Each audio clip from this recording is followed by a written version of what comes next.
Prezados alunos do primeiro período de farmácia da Faculdade do Futuro, eu sou o professor Hermínio. Nós vamos retornar com a nossa disciplina de Química Geral e Inorgânica e hoje nós falaremos sobre a nossa próxima unidade, sobre atomística e tabela periódica.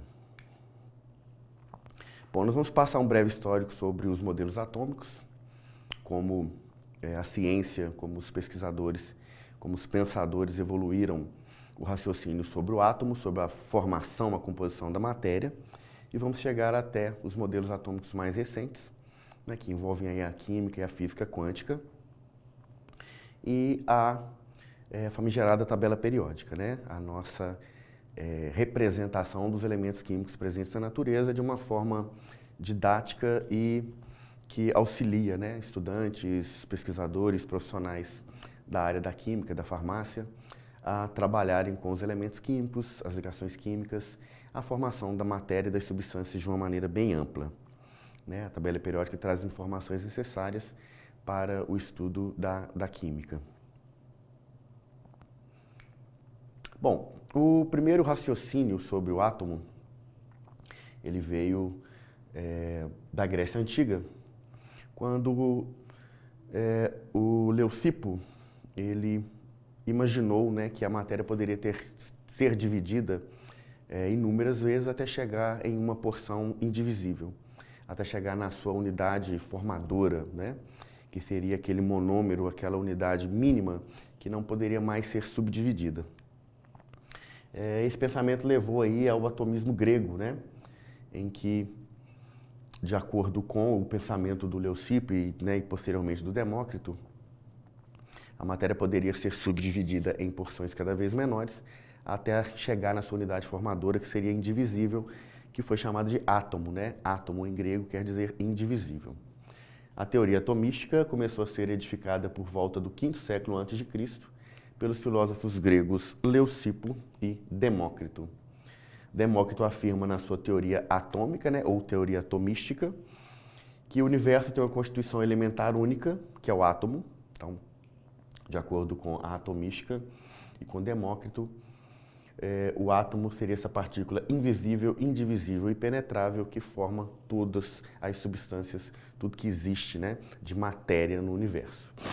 E seria animada de movimento próprio. As vibrações dos átomos provocam todas as nossas sensações. Então, hoje a gente sabe que realmente existe uma partícula formadora, né, que compõe toda a matéria do universo. A gente ainda mantém o nome átomo, né, apesar de não ser exatamente o nome correto, porque o átomo não é essa matéria indivisível como era imaginado. Então, a partícula invisível, indivisível e impenetrável, realmente, né, dois corpos não ocupam o mesmo lugar no espaço, porém, indivisível e invisível ela não é, né? Ela é invisível a olho nu, mas nós não temos assim essa tecnologia para a observação de um átomo, né? Precisaríamos de aumento de milhões de vezes, mas a gente sabe que ela é divisível sim. O átomo hoje a gente sabe que ele se divide ainda em partículas menores formadoras do átomo, que são os prótons, os nêutrons e os elétrons. E esses, por sua vez, também são divisíveis em partículas cada vez menores, né? Então, observem que isso aqui, esse raciocínio, ele é do V século a.C. Então, nós só viemos discutir novamente uma teoria atômica, um novo raciocínio sobre a formação das substâncias, da matéria e sobre o átomo, com a teoria de Dalton. Isso já em 1803, quando ele propôs uma teoria que explicava as leis da conservação de massa e da composição definida, né, que são as leis de Lavoisier. Né, que é aquela lei, aquela máxima, né, de que na natureza nada se cria, nada se perde, tudo se transforma. Chamada teoria atômica de Dalton. Então, em 1803, nós tivemos aí um lapso, né, de milênios, né, de 2 milênios, para que novamente algum pesquisador voltasse a desenvolver uma teoria sobre a composição da matéria, falando especificamente sobre o átomo. Essa teoria de Dalton foi baseada em experimentos simples que ele fez e apontou algumas conclusões, como Toda matéria é formada de partículas fundamentais, que seriam os átomos. Isso é uma realidade, né? A gente sabe que toda matéria é formada por essas partículas, né? Essas unidades que a gente chama de átomo. Os átomos não podem ser criados nem destruídos.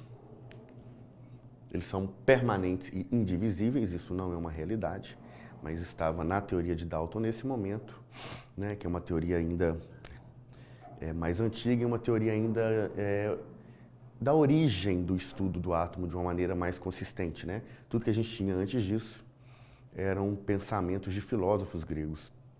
Então, o primeiro pensamento científico, a primeira teoria científica sobre o átomo é a teoria de Dalton. Obviamente, ela vai trazer um início de um raciocínio, né? Uma semente para o desenvolvimento desse raciocínio e dessa ciência que é a atomística, né, que faz parte aí fundamental da química, mas também ela vai trazer algumas informações, alguns conceitos que não são realmente reais, né, que caíram por terra, né, que foram esquecidos e deixados de lado depois de pesquisas mais recentes, com equipamentos mais modernos, né, com mais tecnologia de pesquisa científica, onde a gente conseguiu identificar informações mais precisas sobre o átomo, ok? Um composto químico é formado pela combinação de átomos de 2 ou mais elementos em uma razão fixa. Deixa eu explicar isso aqui melhor. Água, H2O. O composto químico é água, formado pela combinação de átomos de hidrogênios, né? Hidrogênio e oxigênios, em uma razão fixa. Então, nós temos hidrogênio e oxigênio na proporção de 2 hidrogênios para 1 oxigênio, nessa proporção sempre fixa, toda a água é H2O, e dessa maneira a gente tem a formação da água, que é o composto químico. Então, isso é uma realidade. Todo composto químico ele é formado pela combinação dos átomos formadores, no caso da água, hidrogênio e oxigênio, nessa proporção fixa de 2 hidrogênios para cada 1 oxigênio, formando o composto químico água. Toda substância segue esse padrão de raciocínio que está apresentado aqui na teoria de Dalton, de 1803. Os átomos de um mesmo elemento são idênticos em todos os aspectos. Já os átomos de diferentes elementos possuem propriedades diferentes. Os átomos caracterizam os elementos. Se você pegar a tabela periódica, cada um daqueles quadradinhos representa um elemento químico, que é um grupo de átomos comuns, semelhantes entre si. Então, os átomos de um mesmo elemento são idênticos, todo átomo de hidrogênio é igual ao outro, eles representam um grupo, né, desses elementos, de nome hidrogênio, vão estar lá na tabela periódica, num quadradinho daqueles, uma localização. E diferente do átomo de hélio, diferente do átomo de oxigênio. Então, todo átomo de hélio é igual a todo átomo de hélio, e todos eles são diferentes do átomo de oxigênio, do átomo de hidrogênio, né? Então, desse modo, nós temos o número 4 aqui, essa máxima, vamos dizer assim, da teoria de Dalton, que é uma realidade. Quando os átomos se combinam para formar um composto, ou quando se separam, ou quando acontece um rearranjo, são indícios de uma transformação química, que a gente chama hoje de reação química. Uma reação química é uma ligação, né, na verdade, nós temos diversas substâncias que vão participar da reação química. Nós vamos ter um rearranjo para que eu tenha uma ligação diferente da inicial. Então, eu começo com A e B, C e D, por exemplo, de elementos químicos, né, nas moléculas, e elas vão se distribuir, se quebrar e se ligar novamente entre si, formando substâncias diferentes.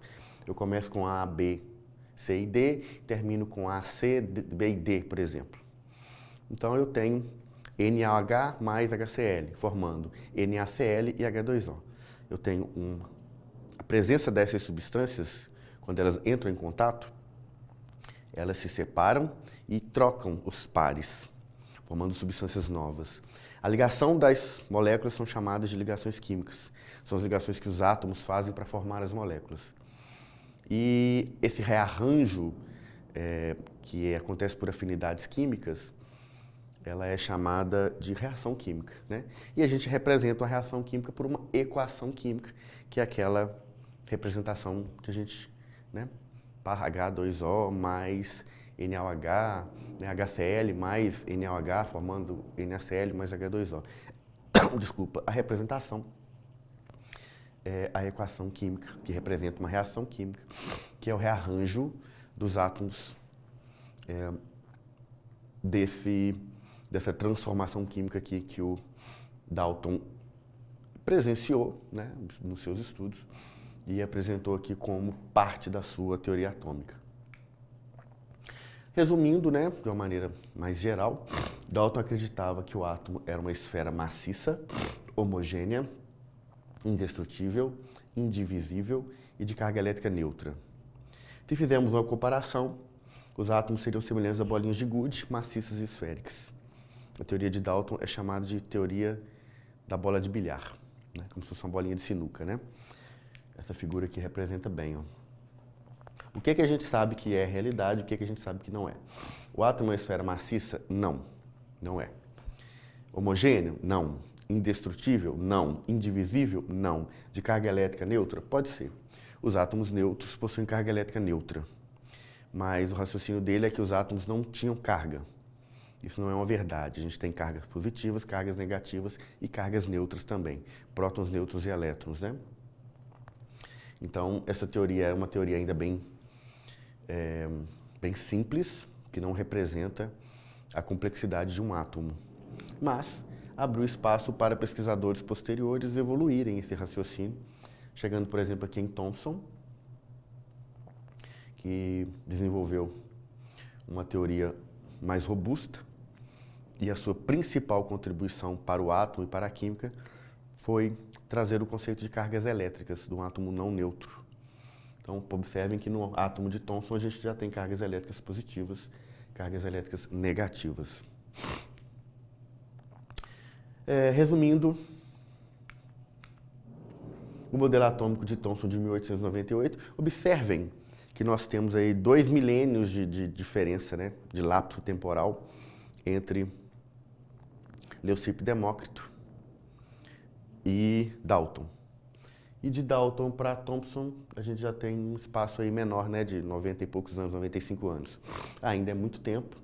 A partir desse momento, a ciência tem uma evolução muito grande, muito rápida, né? As atualizações começam a ficar assim, cada vez, né, com espaços menores de tempo, lapsos temporais menores, demonstrando a evolução da tecnologia, da pesquisa científica. E as atualizações são imediatas e diárias, vamos dizer assim. Só que aí aqui a gente ainda tem um espaço grande de tempo, né? Aqui 95 anos, entre a teoria de Dalton e a teoria de Thomson. E trazendo esse novo desenho do átomo, que a gente está vendo aqui, representando cargas elétricas positivas e negativas. Com a descoberta dos prótons e elétrons, prótons, cargas positivas, elétrons, cargas negativas, né? São subpartículas atômicas, formadoras do átomo, com cargas elétricas diferentes de zero, não são neutras. É bom guardar que os prótons têm carga positiva e os elétrons têm carga negativa, né? É um raciocínio que a gente tem agora que ter, um conhecimento que a gente tem que ter até o final da nossa vida de profissional, né? Principalmente quem for trabalhar com química.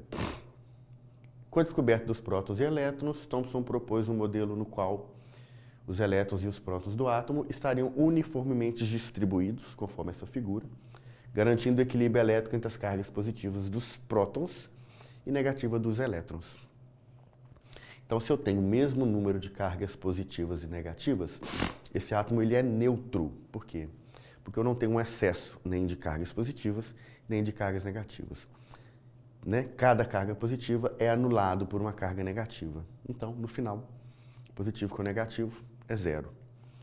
Ok? Então, esse é o modelo de Thomson, é uma realidade. O átomo neutro, como ele está na tabela periódica, sem ser íon, que é o que a gente vai dizer no final dessa nossa unidade, que são os átomos com carga negativa e positiva, né, ânions e cátions, nós vamos ter o átomo neutro. Então, aquele que está na tabela periódica, representado lá como elemento químico, é um átomo neutro, ok? Com positivos e negativos equilibrados, mesmo número de cargas positivas que negativas, levando a um átomo com carga zero, com carga nula, com carga neutra. O modelo de Thomson é conhecido como modelo do pudim de passas. Imagina aquela gelatina que a gente coloca fruta no meio, né? Então ele pensou mais ou menos isso, que a gelatina ali, que seria a parte maciça do átomo, seria formado por cargas positivas, teria uma carga positiva, e as cargas negativas estariam incrustadas nele ali, como as frutinhas, né, do pudim de passas aí, ou, né, como eu dei o exemplo aí da gelatina. Seria uma frutinha, uma maçã ali no meio da gelatina, né? Ok? Então nós temos o átomo com uma grande carga positiva, equilibrando os elétrons incrustados de carga elétrica negativa. Ok? Mais ou menos isso aqui. Ok, Rutherford apresentou esse modelo aqui do sistema solar. É um modelo mais moderno, né? Observem que já é em 1911. Então nós temos a evolução, olha, 2 milênios, né? 500 anos até Cristo, mais 1893 anos posterior de Leucipo e Demócrito até chegar no Dalton. Do Dalton para o Thomson, mais 95 anos. E agora, observem que nós já temos uma evolução mais rápida, né? Não se passaram nem 2 décadas até Rutherford fazer o seu experimento, que a gente vai ver, demonstrando a eletrosfera, chegando, núcleo e a eletrosfera, chegando nesse modelo que a gente chama de sistema solar, em que eu tenho um núcleo e os elétrons girando em volta deles, como se o núcleo fosse o Sol e os elétrons fossem os planetas do sistema solar. Ok? Rutherford bombardeou uma fina lâmina de ouro com partículas alfa, vou explicar isso melhor daqui a pouco na figura, com o núcleo do átomo de hélio, né, 2 prótons e 2 nêutrons, com emissão de polônio contido num bloco de chumbo, provido de uma abertura estreita para dar passagem às partículas alfa emitidas pelo chumbo. Envolvendo a lâmina de ouro, foi colocada uma tela revestida de sulfeto de zinco. Para explicar isso aqui melhor, para vocês entenderem, observem aqui comigo. Eu tenho uma partícula radioativa de polônio dentro dessa caixa de chumbo. É uma partícula, ela emite partículas alfas, né? Ela é radioativa. E por que na caixa de chumbo? Porque o chumbo contém a radiação. Somente um orifício na frente, onde essa partícula alfa consegue atravessar. Então esse polônio está a partir desse buraquinho, por meio desse buraquinho aqui, desse orifício, emitindo essa partícula alfa. Quando ela passa por essa lâmina de ouro, ela atinge o sulfeto de zinco e brilha. Então, ao olho nu, pela observação, o Rutherford consegue ver onde essas partículas estão tocando o sulfeto de zinco e emitindo a luminosidade. O que ele pensou?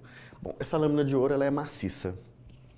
Se vem uma partícula de lá, ela vai bater e vai voltar e iria atingir a parte mais externa aqui, vamos dizer assim, desse anteparo com sulfeto de zinco. Só que não foi o que ele observou. Ele observou que a maioria das partículas ultrapassavam a lâmina de ouro e brilhavam do lado de dentro. Então, o raciocínio que ele fez foi o seguinte: como que essa lâmina de ouro maciça permite a passagem da grande maioria das partículas alfa? Ela deveria bater e voltar, não bater e passar direto. Quer dizer que ela encontrou um espaço vazio. Ele chegou à conclusão que aquela lâmina de ouro maciça, como a gente está vendo, tem mais espaços vazios do que preenchidos. Ou seja, aquela lâmina de ouro, a matéria de uma forma geral, é um grande vazio, que é o que realmente a gente sabe, né, hoje, porque a gente tem a eletrosfera, que é muito maior do que o núcleo. O átomo de Rutherford é formado por um núcleo, formado por prótons e nêutrons, né, posteriormente, e pela eletrosfera. Se a gente for fazer uma comparação do átomo com o campo de futebol, o núcleo teria o tamanho do círculo central do campo. E a eletrosfera seria o campo todo. Então, o átomo tem uma pequena parte maciça, que seria o núcleo, mínima, e uma imensidão de espaços vazios, que é a eletrosfera onde os elétrons giram. Então, realmente, o que Rutherford disse é que o átomo, como a matéria em si, é um grande espaço vazio, representando a eletrosfera. A única possibilidade da partícula alfa bater e voltar seria atingindo o círculozinho central lá do meio do campo, né? Seria uma grande coincidência, que seria o núcleo. Então, a possibilidade de bater e voltar seria quando atingisse o núcleo, o que aconteceu pouquíssimas vezes devido ao seu tamanho reduzido comparado com o tamanho total, né, de uma eletrosfera, né, do átomo. Então, né, essa foi a conclusão de Rutherford. O átomo seria formado por um pequeno núcleo denso e positivo, rodeado por uma grande e vazia eletrosfera, onde estariam as cargas negativas. A eletrosfera é um espaço imenso e vazio, com poucos elétrons girando ali, em volta dele, né? Naquele grande espaço, né, em volta do núcleo que está ali no centro. Os elétrons descrevem movimentos circulares ao redor do núcleo. Essa figura aqui que vocês viram, ó. Observem que, imagina que eu tenho um núcleo central, tudo é eletrosfera, e os planetas seriam os átomos, girando em órbitas circulares. Okay? A gente sabe, né, que depois a gente tem essa figura aqui, todo mundo deve conhecer, essa representação do átomo, que mostra que os átomos não têm carga circular, têm carga elíptica. Como os planetas também ao redor do sistema solar não são órbitas circulares, são órbitas elípticas, né? É essa órbita mais ovalada, né? Não necessariamente perfeitamente circular.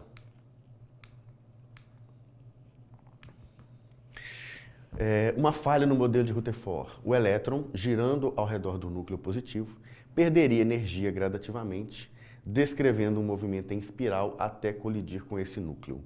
Essa é uma falha do modelo de Rutherford. Okay? Então aqui nós temos, ó, o núcleo. A representação não está em tamanho real, né, pessoal? Se eu fosse considerar isso aqui, fazer do tamanho correto do átomo, eu teria um núcleo muito pequeno. Se o núcleo tivesse esse tamanho aqui, eu teria um campo de futebol inteiro de representação de eletrosfera, né? Com os elétrons girando ao redor. Ok? Depois veio o modelo atômico de Bohr, né? O Bohr estudou junto com o Rutherford. O modelo atômico é conhecido como modelo atômico de Rutherford-Bohr, é uma complementação. Então, os postulados de Niels Bohr, de 1885 a 1962, de acordo com o modelo atômico proposto por Rutherford, ele evoluiu o modelo de Rutherford. Os elétrons, ao girarem ao redor do núcleo, com o tempo perderiam energia e se chocariam com o mesmo. Como o átomo é uma estrutura estável, Bohr formulou uma teoria, em 1913, sobre o movimento dos elétrons, fundamentado na teoria quântica de Max Planck, que é a teoria da radiação. Então, ele mudou esse conceito que a gente viu, que é a falha, e colocou o seguinte. Primeiro postulado, os elétrons descrevem órbitas circulares estacionárias ao redor do núcleo, ou seja, é a mesma órbita sempre, ele está girando, mas ele está sempre na mesma órbita, não é uma órbita aleatória, né? Então ele tem uma órbita, um caminho que ele vai e volta por ele, né? Assim, incessantemente, sem parar infinitas vezes, né? Sem emitir nem absorver energia. E nós temos, voltando nessa figura aqui, o núcleo, e nós temos 7 camadas eletrônicas, que são essas órbitas estacionárias onde os elétrons giram. K, L, M, N, O, P, Q. Tá? Representamos as 7 camadas por letras. K, L, M, N, O, P, Q. Ok? São as órbitas ao redor do núcleo, que está representado ali em pretinho. Isso é interessante, porque esse segundo postulado, vocês vão entender aqui, a gente consegue entender bem na prática como funciona. Fornecendo energia elétrica ou térmica a um átomo, um ou mais elétrons absorvem essa energia e saltam para um nível mais afastado do núcleo. Então, se ele está aqui, ele absorveria energia e pularia para cá. Ao voltarem para suas órbitas estacionárias originais, eles devolvem energia recebida em forma de luz, que é, por exemplo, um fenômeno observado quando a gente tem uma barra de ferro aquecida, ou mesmo uma lâmpada. Como é que funciona? O átomo está representado aqui. eu tenho um elétron nessa órbita estacionária L. Se ele ganha energia no fogo, né, no calor, energia térmica, por exemplo, ou elétrica, ele absorve essa energia e pula para M aqui. Só que ele não vai conseguir manter essa energia para sempre. Essa energia é uma energia extra, ele vai perder essa energia e vai voltar para a camada original sua, que é a camada L. Quando ele volta, a energia que ele absorveu, ele emite em forma de luz. Então é assim que a gente tem, né, a luz. É assim que a gente consegue fazer uma lâmpada se acender. A gente tem átomos ali, obviamente. A gente fornece energia elétrica, ela absorve essa energia, pula para uma camada mais externa. Quando ela volta, o elétron, né, quando o elétron volta à sua órbita, né, natural, a sua camada natural aqui, seu nível, ela vai eliminar essa energia em forma de luz. E assim a gente tem uma lâmpada, né, que se acende e emite luz, né, emite fótons.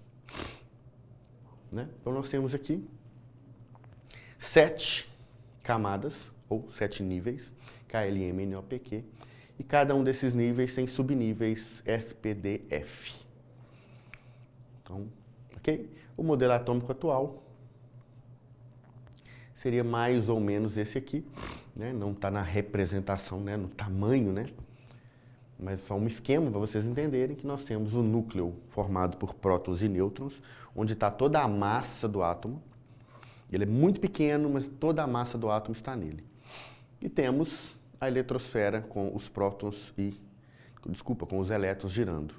Então nós vamos ter núcleo com prótons e nêutrons e eletrosfera com elétrons. A eletrosfera contém a carga negativa do átomo e os prótons e nêutrons do núcleo, a parte positiva, já que o nêutron é neutro, né? Então nós temos prótons positivos no núcleo, nêutrons neutros no núcleo, eletrosfera com elétrons negativos, ok? Para um átomo neutro, o número de prótons que eu tenho no núcleo é exatamente igual ao número de elétrons que eu tenho na eletrosfera. Com isso nós temos cargas positivas e negativas semelhantes, e no total de 0 de carga elétrica no seu somatório. Um resumo sobre, né, essa linha do tempo. 450 a.C., nós temos Leucipo e Demócrito com o início da teoria atômica, da atomística, falando sobre a composição da matéria e o átomo. Seria aquela partícula mínima, que não poderia mais ser subdividida. Depois, em 1803, Dalton com a teoria da bola de bilhar. 1898, Thomson com a teoria do pudim de passas. 1911, Rutherford com o modelo planetário do sistema solar.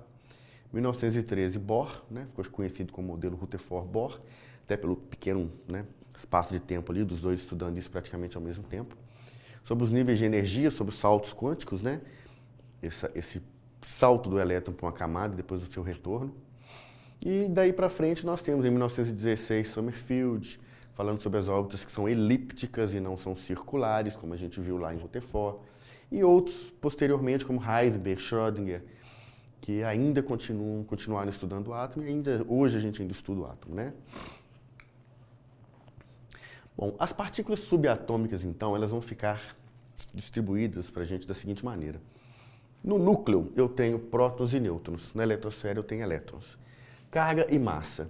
Os prótons têm carga positiva, mais 1, e eu considero a massa como 1. Os nêutrons têm carga 0, mas a massa é considerada também como 1. Observem que no núcleo, eu tenho toda a massa do átomo. Eu não considero massa para o elétron, que está na eletrosfera, tem carga negativa de menos 1. Então, onde são as cargas do átomo? No próton, carga negativa, positiva, nos elétrons, carga negativa. E a massa? Nos prótons e nos nêutrons, carga 1. Ok? Num átomo neutro, a carga total é igual a 0. Por quê? O número de prótons é igual ao número de elétrons. Quando o átomo tem carga, a gente chama de íons. O íon positivo, que tem mais próton do que elétron, é chamado de cátion. O íon negativo, que tem mais elétron do que próton, é chamado de ânion. A gente vai ver isso no final da unidade, tá? Essa representação e como que isso se forma. Mas o que muda é o número de elétrons, tá? O átomo tem um número de prótons fixo. O número de prótons representa o elemento químico, que é o que está lá na tabela periódica como número do átomo, número atômico. Então, eu não mudo próton no átomo, eu mudo elétron. Então, se eu tenho um íon positivo, que é um cátion, é porque eu tenho mais elétrons que prótons, porque eu perdi elétron, não porque eu ganhei próton. E aqui é a mesma coisa. O ânion, que é o íon negativo, quer dizer que eu ganhei uma carga elétrica negativa, eu ganhei um elétron. Entenderam? Beleza? Então, nós vamos entrar agora na tabela periódica, que é uma continuidade da atomística, do desenvolvimento do raciocínio sobre o átomo, sobre os elementos químicos. Vários cientistas, né, ao longo da história, contribuíram para a construção da tabela periódica, né, como Lavoisier, Mayer, o Mendeleev, né, a nossa tabela periódica é chamada de tabela periódica de Mendeleev, que é um russo, e o Moseley, o Seaborg. Até hoje nós temos ainda evolução da tabela periódica, principalmente no que tange aos átomos que são artificiais, né, que são produzidos em laboratório pelo homem. Bom, Lavoisier, ele primeiramente aí ordenou e sistematizou conjunto de observações e hipóteses que deu origem à química científica. Então, Lavoisier é o pai da química científica. Publicou em 1789 o Tratado Elementar da Química. Ele construiu a primeira tabela periódica com 32 elementos. Lavoisier foi aquele que, né, disse que na natureza nada se cria, nada se perde, tudo se transforma. Né? Correto, né? Os átomos, eles não desaparecem nem aparecem. Eu não crio nem destruo matéria. Hoje a gente sabe que existe a possibilidade de transformação de matéria em energia, de energia em matéria, mas nada se cria, nada se perde, né? É uma transformação de uma coisa em outra, de uma energia em outra. Então eu não tenho...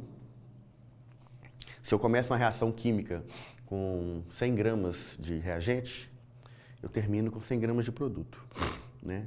A quantidade de massa que você põe no ingrediente de um bolo é a quantidade de massa final que o bolo vai ter.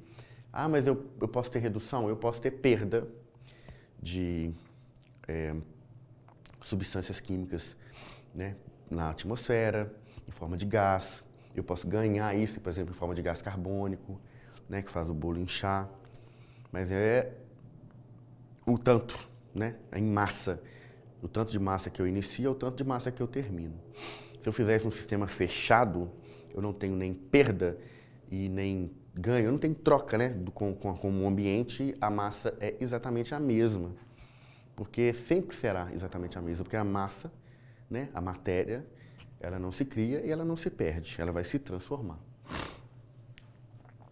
Depois da Lavoisier, nós temos aí as tríades de Dobereiner, que organizou os elementos por propriedades semelhantes em grupos de 3, são tríades. Então, assim, foi bastante inteligente a proposta dele, nesse momento em que não existia ainda muita tecnologia, mas ele observou que elementos químicos diferentes possuíam propriedades químicas semelhantes, apesar de serem elementos diferentes.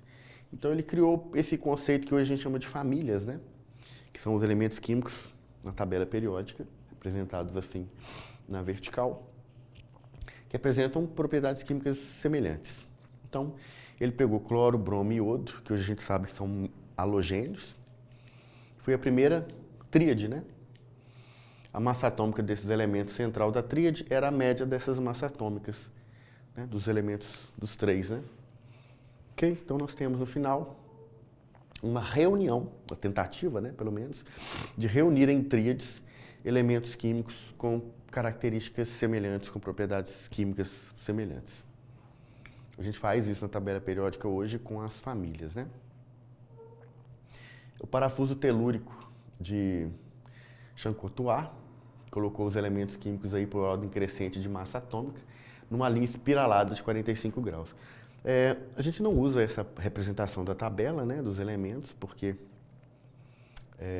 apesar de estar, né, em desuso, ela é um tanto quanto difícil de você compreender onde está representado cada um dos elementos químicos, olha, o hidrogênio, o carbono, hidrogênio, nitrogênio, oxigênio, né? Uma forma de um parafuso que eu possa abrir e transformar nisso aí. E a semelhança vai aumentando assim dessa maneira, né? De distribuição por massa atômica.